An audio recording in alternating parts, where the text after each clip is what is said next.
Hey, good morning, everybody. Hello. I was teaching last night until about 8:30. I do every Tuesday night, but I don't know. I'm exhausted. I was exhausted last night. I slept like a dead man last night. My wife said I was snoring like crazy. So I really, it's one of those days I come in. Like I'm not in my A game. I can feel that. Like it might be awful, Brandon. It might be awful. You guys might be like, that was the worst lecture Dr. Me ever. So it's almost like I'm playing hurt. So we'll see if you can tell. All right. So I'll try to fake it. I'll try to do the best I can today under these situations. We're going to start with a little exercise, and someone who is not a very private person, I want to volunteer with this. Who's not a private person? You're not a private person? Right, everyone knows what it is. Matt, you speak in class all the time, so I'll think another someone. Yes. Matt. So, Matt, I want you to talk about your day yesterday. How it started, what you ate, if you bought anything, if you went anywhere. So let's just talk about, what time you woke up, what happened after. Woke up at 8:30. Okay. How did you wake up? Alarm. What kind of alarm? It was just a random one on my phone. What's that? It was one on my iPhone. Oh, it was on your iPhone. Okay. All right. Went to Torreon. Okay. Would you eat at Torreon? Yeah, we had. How'd you get into Torreon? I sweat. Okay. Ate at Torreon. I had Armando's breakfast. A what? I had Armando's breakfast. Yeah, he's good. Yeah. Yeah. He's probably the most, I would say, he's probably the most popular person in St. Francis. You think? Yeah. He's probably the most popular person in St. Francis. There's not a person that doesn't like him. Him and Maureen. Yeah, I'd say Armando's number one. Go ahead, keep going. Next, went to your class. Okay. Science class. All right. What were you doing while you were in my class? Working on the computer. Okay. Were you connected to Wi-Fi at all? Yep. All right. What else did you do then? What's next? Next, let's see. Went back to the room. Hung out for a little bit. Okay. After that, class. You don't nap? College students nap every day, don't you? No? Wow, no nap. Okay. After that, went to lifting. Lifting, okay. Then they, What do you guys do in lifting? How do you track what you lift? on the card. On a card? Yeah. What the hell? All right. Old school. Okay. Next went to. And what do they do any kind of analysis on that card or just the card? It's through a computer, it's pretty all. Okay, so it does get to a computer somehow. All right, so what you bench pressed or whatever, Right. it you gets squatted calculated. or flexed or whatever you did. Okay, all right, keep going. Next one, a sack reading. Okay, Then I had. sack meeting, okay, go ahead. I had class. What class? Marketing research. Okay. They use Blackboard in that class? Yep. Okay. Did you do anything on Blackboard in that class? I had yesterday. Okay. Then went to practice. Right? What do they film your practices? They do. They do? Do you guys watch them on Huddle or some kind of thing? Galaxy. it's called. Galaxy, okay. They break down plays, all right. Yep. All right. Next, went to eat. Tour again. Use my swipe again. Sure, yeah.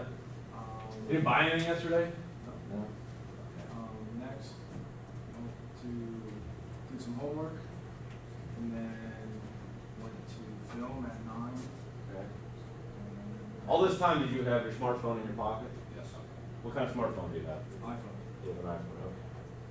All right, so I didn't want to devote that much time to Matt's wife, right? Even though it sounds very interesting. Why? What was that exercise about, though? What was I trying to ascertain during the day in the life of Matt Camilletti? Yes, Maya? To see how much his life involves around technology. Okay, technology for sure. And you think about it, yesterday as Matt went through his daily chores, daily duties, he generated data, right? That's what we're talking about in the middle thing, hardware, software, data. Think about the data he generated, okay? So starting out in the morning, okay, so you use an alarm clock application, and some alarm clocks do this, some apps use this. They track what time you woke up. So we could, some do that, and you can look back and say, when you woke up the last 100 days, what time of the day your alarm was set for, and we know you woke up. When you put your cell phone, you probably went to some things on your cell phone that day. Did you send any text messages, Matt? Did you talk about that? Did you talk to anyone? Okay.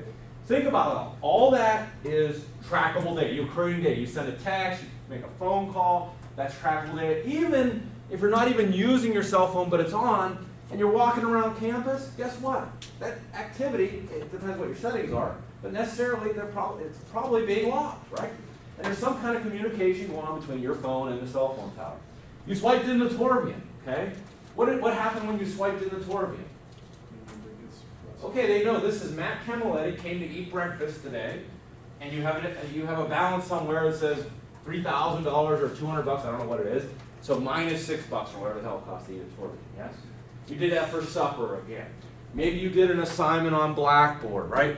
The football coaches, you said they videotape that, so they have that stored somewhere, the video of the practice. And maybe they Maya, do you do the videotaping? Yeah. Okay. So you're the Galaxy girl? Is that what it is? What's that? Like free. Yeah, that is a big job.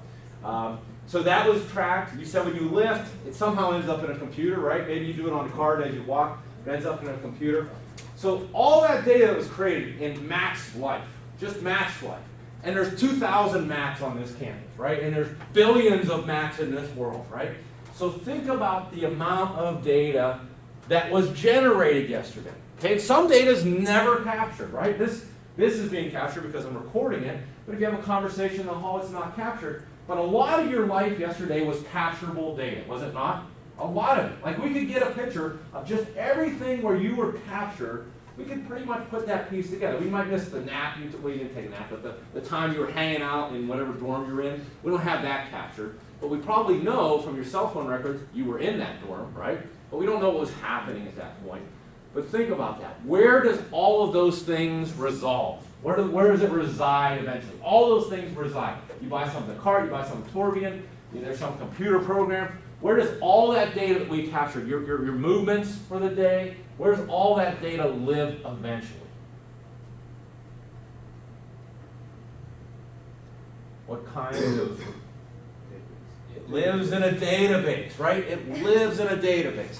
So today, we're going to try to understand why we need databases. Think about all the data that's generated and why we need databases, because that is big change, right? All the data that we track on people is a big change, okay? So let's talk about it a little bit. All right, and one of the things students kind of get confused about with this is, what is the purpose of a database? And quite simply, it is to organize and keep track of things. That's all it is. It's a container, a structured container, electronically used to organize and keep track of things. Okay, and there's different structures to it, but we're going to talk about a structure, which we'll talk about today, called a relational database. And a relational database we talk about because it's still the dominant form of database in the world, relational database. All right, so another example. Let's say I want to track student grades, okay? I want to track the grades of this class. What kind of device would I design? I want to track you, your name, your grades on each exam, your final score, whatever it might be.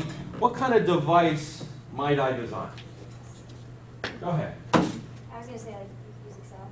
Okay, I'd use Excel, all right? Good thing. Is Excel a database? No. Good. Why not, Christina? Fantastic. Why is not that database? Because it's a software. Okay, it's software, you're right. It's application software, it's a spreadsheet software. But the structure of a database is called a list. Okay, of a spreadsheet is called a list. It is just a list. It is, we would have every student's name in it. Okay, so we would have, let's just go by Feeney. We would have Miko. We would have Mac, right? We'd have grade 1. Okay, boom, boom, boom. Grade 2. Maybe I track, I don't know, gender. So, female, male, male. I can even track like phone number, all these kind of things. So I can build that in what we call a list structure. And it would work fine. Okay? And a lot of times in the business world, professionals say, let's just use a list structure. Now here's the issue. Okay? Here's the issue. What if now I just want to track student grades, But maybe now, as a professor, you know, at St. Francis University, and you know, being close to our students is important, and you guys get like personal one-on-one attention from me. I want to track those interactions.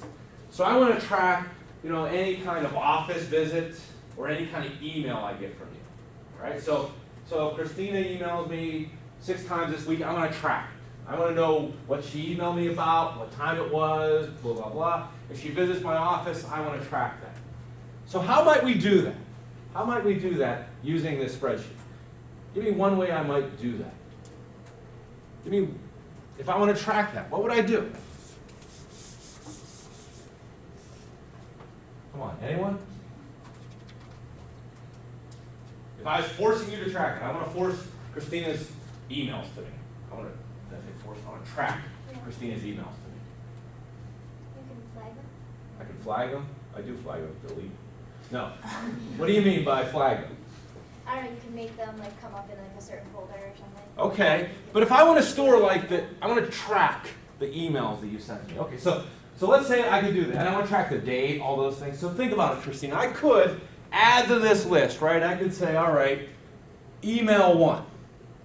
You know, and I could say email 1 date. So I got an email from you on October 1st, 2014.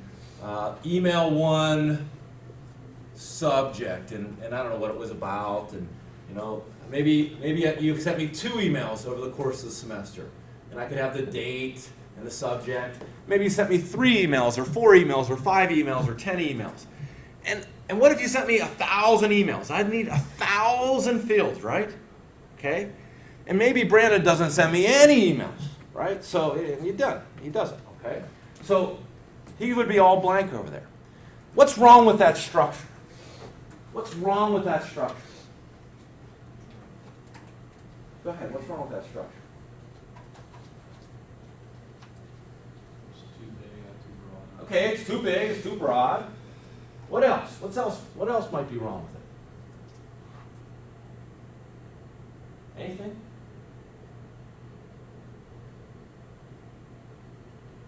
Tedious. Tedious. Okay. Because I keep have to add email 10, email 20, email 34. What else? What if I also want to track not only her emails to me, but maybe I wanted to track her office visits as well.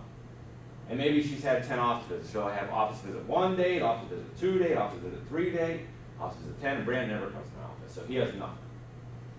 So think about what her row starts to look like, right? It's all filled out, and Brandon has nothing, right? And let's say now I want a summary of all the dates that students have emailed me and how many emails. Well, geez, that's difficult to deal with because some people have 10 of these fields, some people have 5 of these fields, people have 1 of these fields. Now, the problem with this structure is what I've just done is I've taken this list structure and I've tried to store data about multiple themes, okay? When I think about themes, what are the themes I'm storing up here? What is the first theme it worked fine for? What was the first thing that it worked fine for? Go ahead. Grades, right? It worked fine for grades, okay? Student name, all the grades, done, right? Works fantastic. Blackboard has a spreadsheet, that's a good thing. But I started adding other themes to it, and it fell down. What were other things that it fell down? When did it start, like, you know, not making sense? What was the next theme I added to it?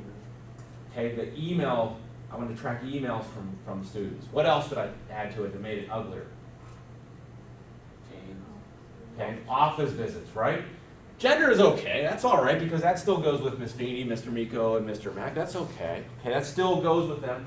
But when I start storing multiple themes about something, right?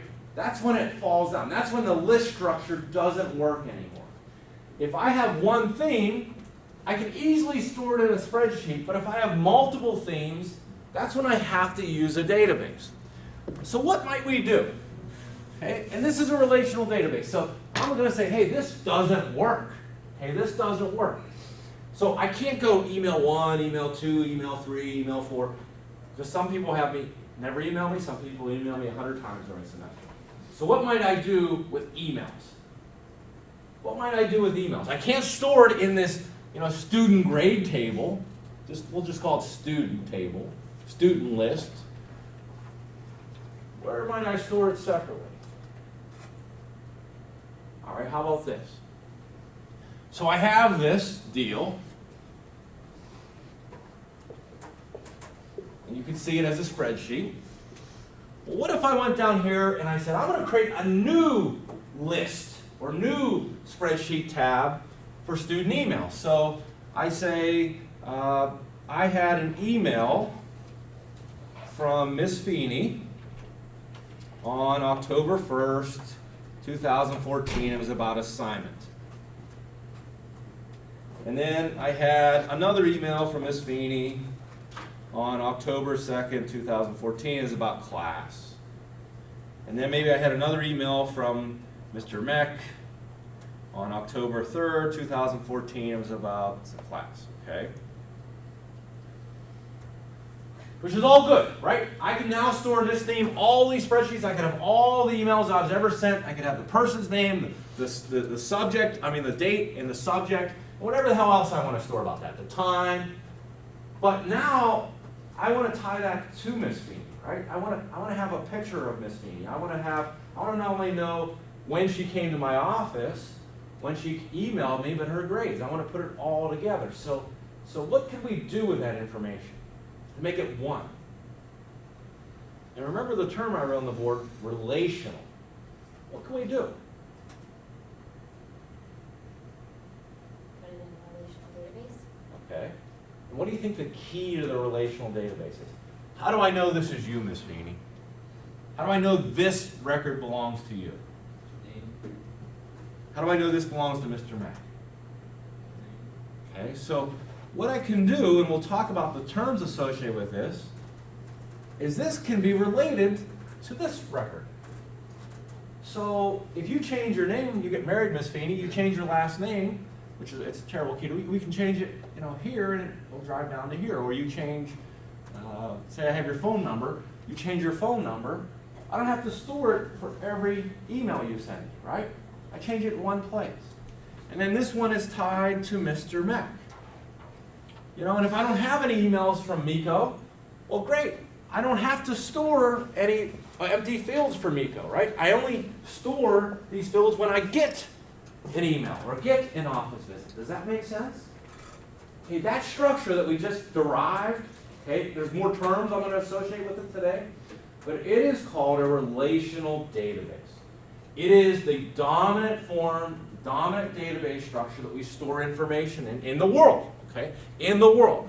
Have you ever heard of the database Access? Microsoft Access. It's a relational database. Give me other database containers you've heard of. Ever hear Oracle? Oh yeah, that's human resources. They have a human resource like I think PeopleSoft and Oracle. That might be, but Oracle is a database. Okay. Any other database you guys have heard of? DB2, that's IBM's database. They are all relational databases. Okay, they're all relational databases. So some things before. Let's go with some terms. So a list of student grades presented in a spreadsheet is a single theme. But if we want to talk about the messages that they might send me or the office visits, now we need some kind of structure where we need a database because we're storing information about Miss Feeney, but multiple themes about Miss Feeney, about students in my class, okay, about students in my class. So some things, some structures, okay? So when we talk about a database, I'm going to go forward here first.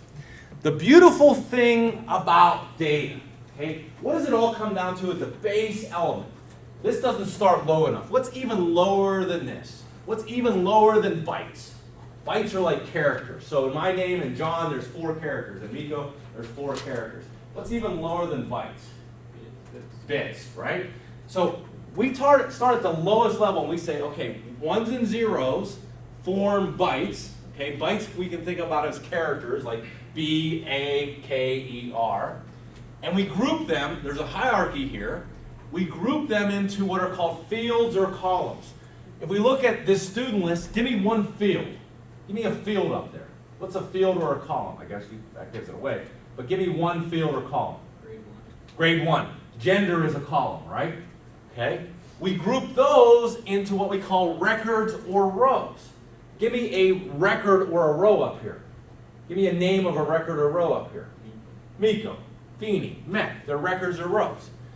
And then this whole list we call a table. Okay, we call it a table or a file. This list is called a table or a file. Now, we still haven't got to our database structure, but what we do in the database structure is we start building relationships among these tables, and then we have a database. So the components of a database are this. The components of a database are tables or files, okay, which is what we have here, plus relationships among those rows. That's what I kind of built there, and we'll name that in a second. And then metadata. What is metadata? What is metadata? We might have talked about metadata. What is metaphysical? What is metaphysical? What's metaphysical? What's that? Data about data. Okay, metadata is data about data, right? It is what goes in here. It's like a description of what would go in the gender field. Someone needs to explain to me that F means female and M means male, right? It's probably pretty intuitive, but sometimes we have other fields like, okay, what's this grade out of? Is it out of 100? Is it out of 25? That's metadata. You know what I'm saying? It's data about data. You know, we're going to store the date field as month, day, year, instead of month, day, year, century, or century, year. That is metadata, data about data. So that's what comprises a database. Sorry. That's okay, all right? Get a drink if you like. Thank you. Okay, so let's talk about some other things, all right? This is the example that we just spoke about. This is a few tables, and these tables come together to form a database. So I have a student table. Now, one thing that I didn't use, okay, one term that I didn't use when we talked about the table is something called a primary key. A primary key is a field or column in a database that uniquely identifies a row. Okay, do you think Feeney is a good primary key? When does that not work? When is Feeney not a good primary key? Or Miko not a good primary key? Or Smith not a good primary key? Why is last name a bad primary key? Okay? There's more than one Smith. We maybe had, I know we had more than one Miko here. We had more than one Feeney. Maybe, I don't know. Okay? So that's not a good primary key. So what kinds of fields do you see for primary keys? Yes, sir. ID numbers. Okay, think about your student ID, whatever the hell it is. That's unique to you. Only one person has that student ID. If it's 199, it's Pablo. If it's 11643, it's Earl, right? That is a primary key. That's why all these places give you a primary key. How about your bank? How do they know you as a primary person? Your account number. There's only one account number, 983-000-26929. Okay? One. How does the IRS know you? 190, won't give you that one. Well, when it starts with 190, that's it. But that's how they know you. How does the Department of Transportation know you? Your driver's license number.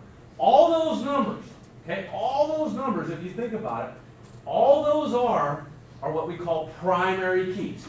How does Amazon know you? Well, yeah, that's something they store about you for sure. But how do they know it's you buying something and not John Miko buying something? How do they know, oh, this is him? Yeah, in your account, and what is the primary key do you think that is?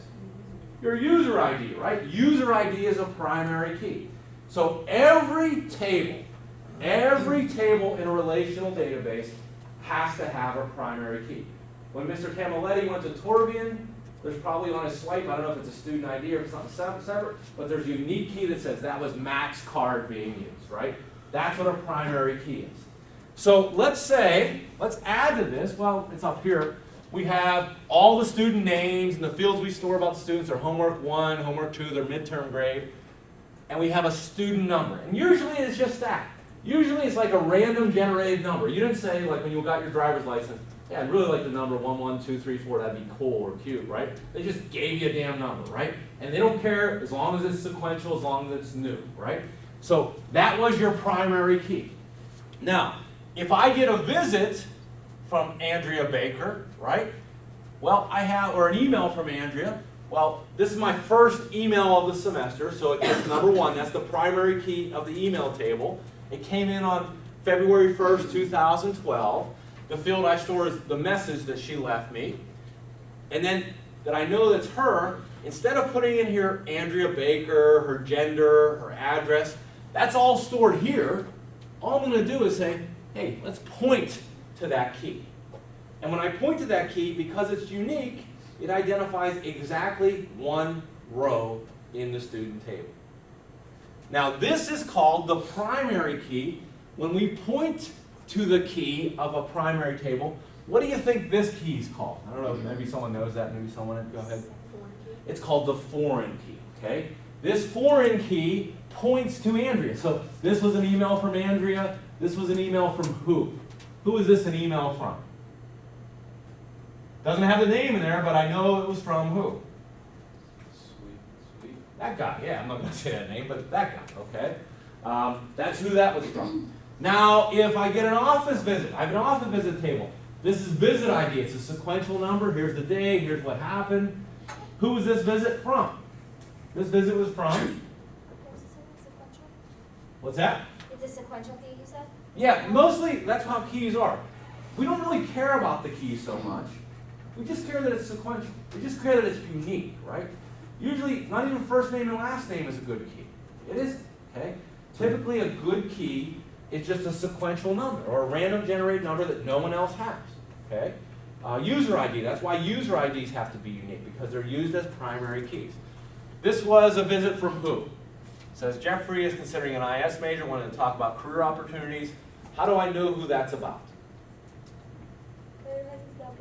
His number, 3559, points to Jeffrey Tam, and in here could be his address and all those good things.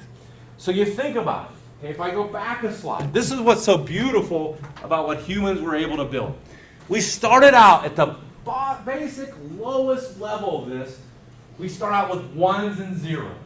And because we bring those ones to zeros in a certain way, they represent characters, right? When we put these characters in a certain way, they represent rows or words or dates or months or messages. And we put them in fields or columns. And then we say if we group all those fields or columns, this is all the information about an entity like a student, like John Miko or like Christina Feeney. And then we say we have multiple rows of these students. Very good. And then we say, not only that, now we can refer to that through this primary key, through this relationship row. So a database isn't just data, okay? It isn't just data. The tables and files are the data, right? That's just the data. But we put that together through relationships, okay, by tying these things together, and then metadata describes the data. So that's what a table is all about. So I think maybe we're at a good place to do a little exercise. So I want you guys, to help me design a database for classes. In a few weeks here, you guys will be registering for classes. So think about the things that have to come together to make this happen, like this beautiful thing. What has to happen?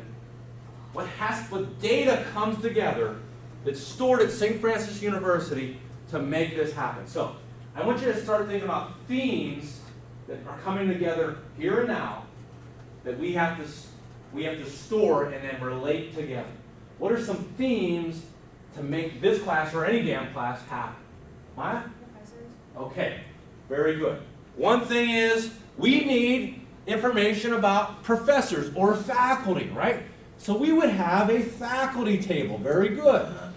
And Maya, what would be in, I'm just going to try to make this small, but what would we put in this faculty table? Like, give me some fields we would store about faculty members.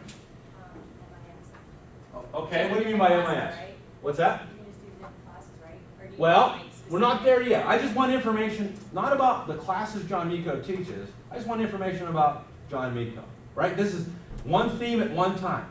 So you're getting ahead of yourself by saying what he teaches. That's something separate. Could it be like the time? You're getting ahead of yourself. What information is just associated with me? Your degree. Okay. So maybe, yeah, where I did that's good, but let's say, so degree. You know what degree I have, so sure, my highest degree, boom. But what's more pertinent to John Nico? Like, what's the first thing you want to store about a person? Gender name. Their name, right? Let's start with that. Let's start with name, okay? Let's start with name. Good. What else might you want to store about a person? Okay? I don't store age because age changes every year and I don't have to update that damn data every year. So what would I store instead of age? Your email. Gender, sure, I could store gender. Maybe email. But back to Jeremy's point, instead of storing age, well, yeah, date of birth, very good. These are all fields associated with people. Now, because it's a faculty table, you know, not just people, but faculty, there's certain special fields we store about faculty that we probably wouldn't store about students. Like what? Department. Yeah, maybe department, very good. So I'm in the business administration department, very good. What else might we store about me? Maybe you guys don't know this. We all have ranks. You guys know what a rank is? You guys know what our rank is? No one knows what my rank is? Number one. Number one, yeah. You're like head of Number the two. department. I'm the chair, right, and that may be stored, but as a faculty rank. You guys know there's a hierarchy to it? No? Like if you're a doctor. Well, it can be based on that, but you have to go through a process. Like the lowest rank, you know what the lowest rank is? Instructor. That's like the bottom of the food chain. Your instructor, that's like entry level, and you didn't come in with a doctorate. That's an instructor. I think Mr. Tonkin's an instructor. You guys know Mr. Tonkin? Miss McFadden, she's an instructor. Okay. Doesn't mean they're bad or good. That's just where they're ranked, right? I mean, not ranked on ability, but ranked on like promotion. The next level up is what? Do you guys know what that is? Professor. No, that's the highest level. If you're a professor, there's nothing in front of you. You're just a professor. Really? They call them full professors. Like Lowe's a full professor. Randy's a full. Dr. Fry's a full professor. In our department, those are only 2 full professors. Okay. You're not one. Now I have to be here longer. I've only been here 12 years. You have to be here like, I started out the lowest level instructor, right? So I'm not the whole way up. I'm at stage 3. What's the so adjunct is a thing that you can be like adjunct instructor. So yeah, that's like really like you're you can be an adjunct. The next level up beyond instructor is assistant professor. That would be like Miss Seidel is assistant professor. Miss Rummel is assistant professor. Mr. Eklund is assistant professor. And then the next level up is associate. I'm an associate. Dr.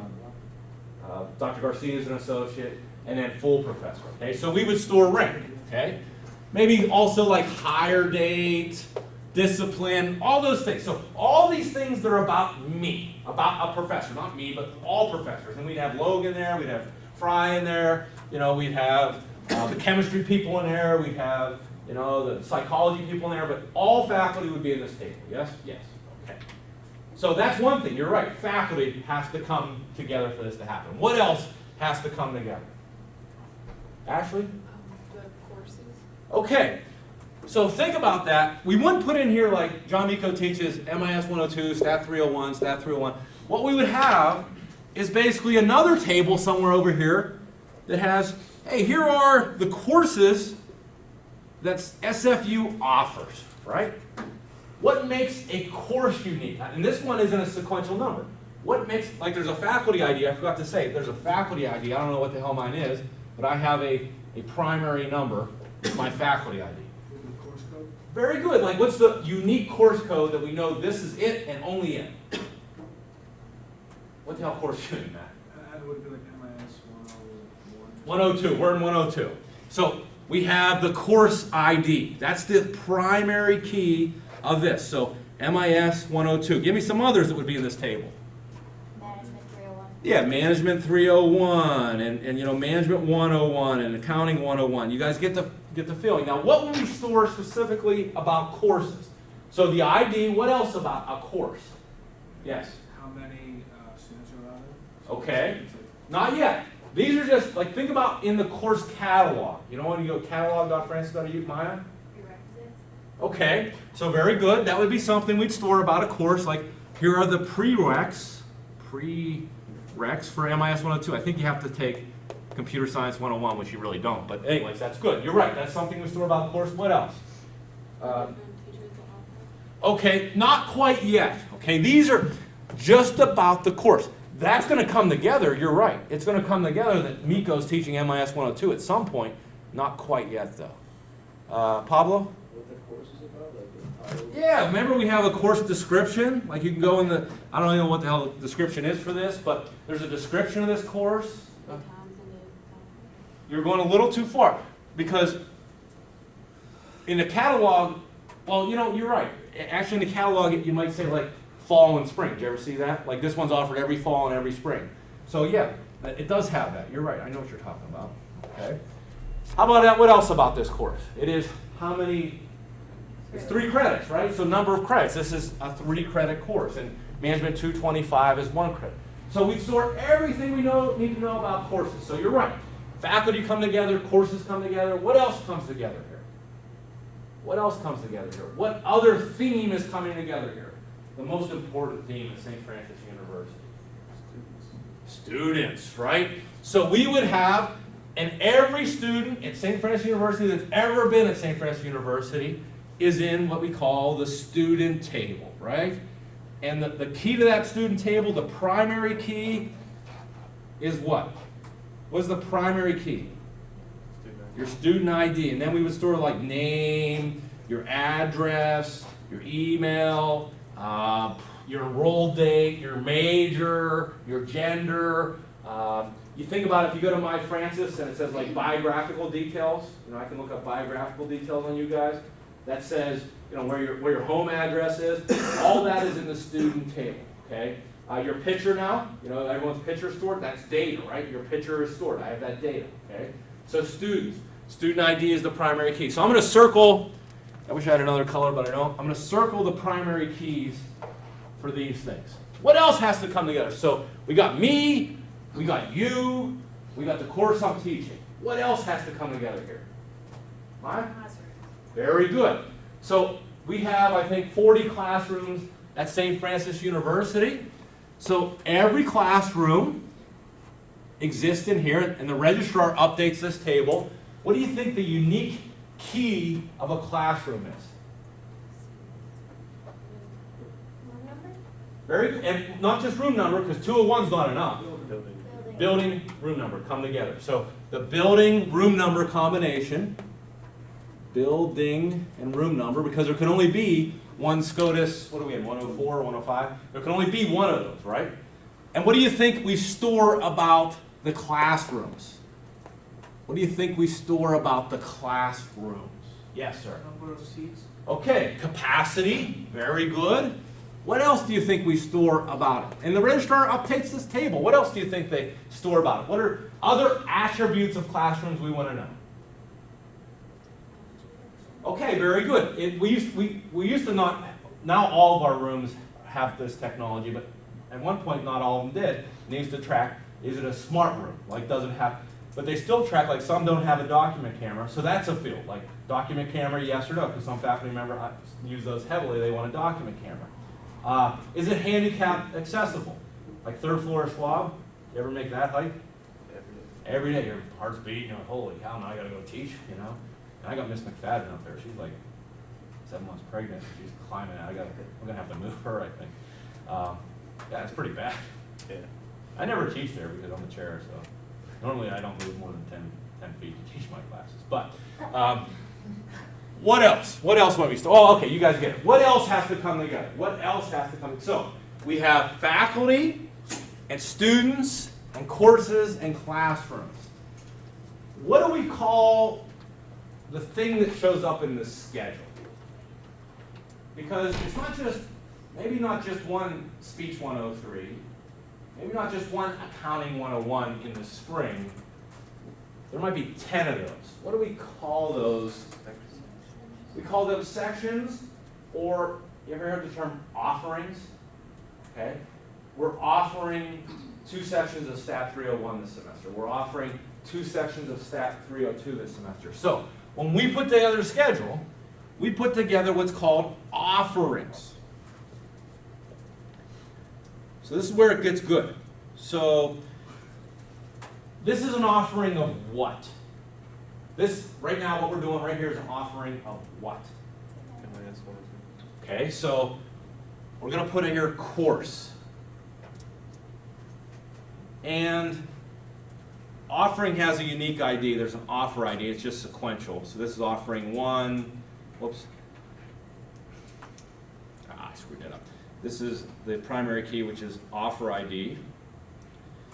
And then a course.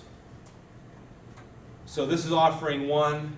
The course we're being offered is MIS102. What do you think MIS is going to happen with that course? How is it going to get related to what, where? So that I don't have to store it. Like if I offer 10 sections of MIS102, I don't have to store the course description 10 times. I don't have to store the number of credits 10 times. What do you think that points to? That one over there. Very good. It's pointing to this primary key. So what do we call that? Because it's pointing over to the primary key in courses. It's called a, what kind of key? Not primary key. Sequential. It's called a foreign key, right? It's called a foreign key because it's pointing to a primary key. What else do we want to store with this offering? See, these things are coming together. What else about this offering? What else? This is how these things are tied together. What else about this offering? What course is being offered? What else? The time. Okay, so we have a section. Very good. Okay, and the section is what controls the time. This is section B. I should have wrote it up top. This is section B. Very good. What else, though, is associated with the offering that's going to point to another table? Yes, sir. How many students can register? Okay, capacity. Very good. We call that enrollment limit.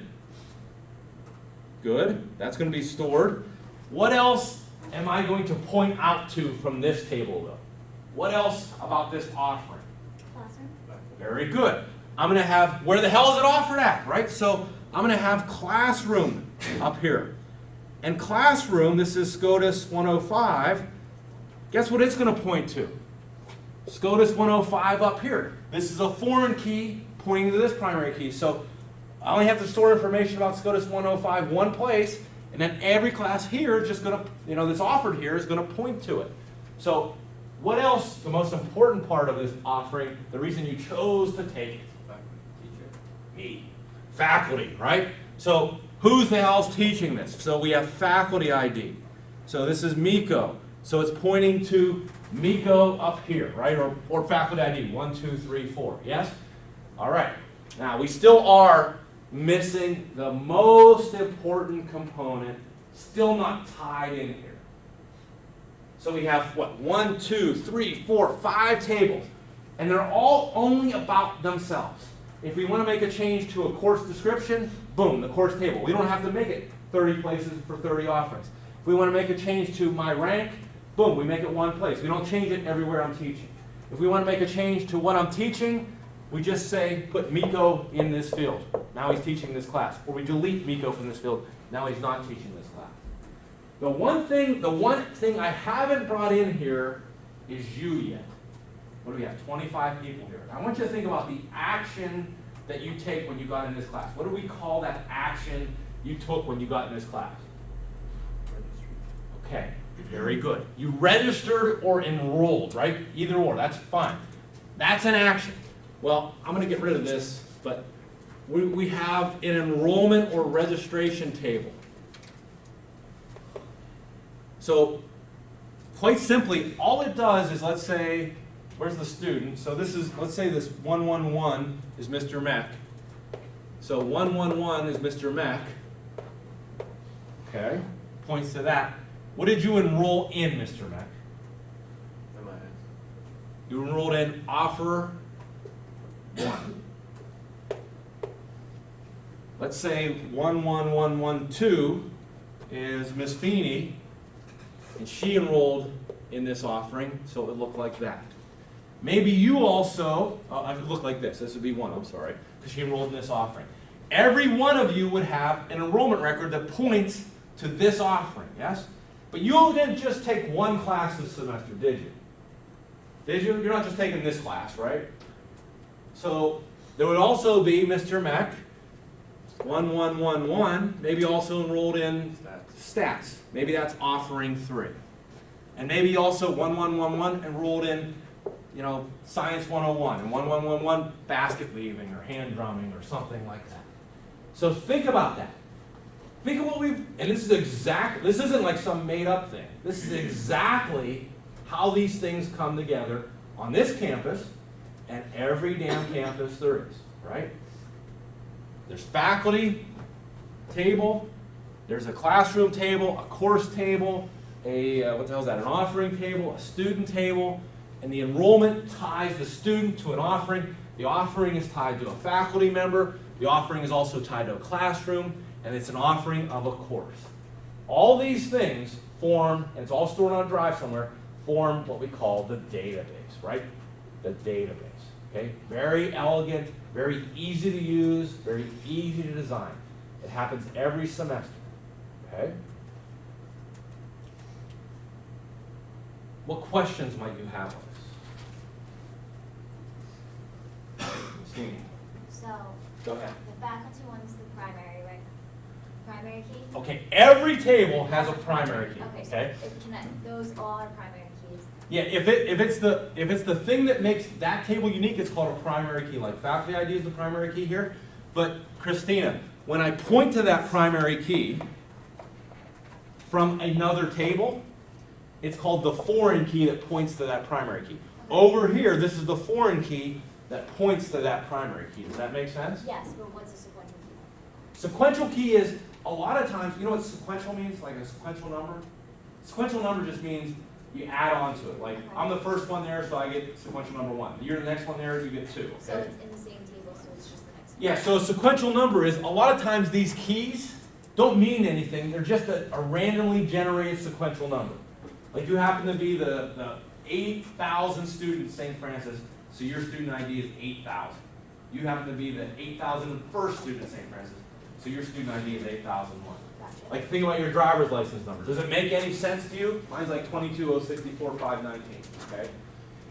I don't know why I know that, but it is, okay? That's my if the person that got a license right after me is 520, right? It doesn't mean anything. It doesn't mean anything, but it makes me unique. My social security number doesn't really mean anything. They didn't say, oh, this boy looks like a big, strong, intelligent boy, I'm going to give him 190. They just said, give him the next damn number, right? Another baby in this world. Give him the next damn number. And then when you die, they recycle. Someone else, 50 years later, gets your same damn number. It's true. Works for me. You tell I wasn't good today? I did pretty good today. Wasn't bad. Yeah, wasn't bad. I've been worse. All right, have a great day.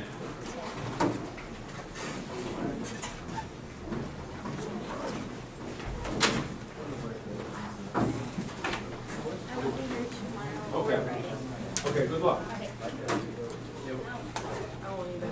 Okay. And my cousin is doing stats. He's really Sure. gonna work. That's fantastic. I'm glad you're willing to do that. What's that? Football or soccer? Soccer won't be. Wow. Friday's going to be a kind of a slow day, huh? You should just cancel class. No. Well, record it, right? They can be here virtually. Zero? Yep.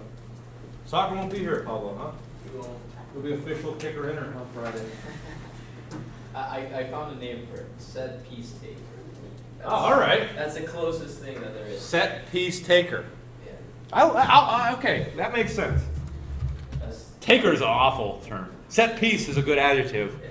but then it should be like general or captain or like taker. That's it. It's better than kicker inner. Yeah, right. Thanks, Dr. Migu. All right, see ya.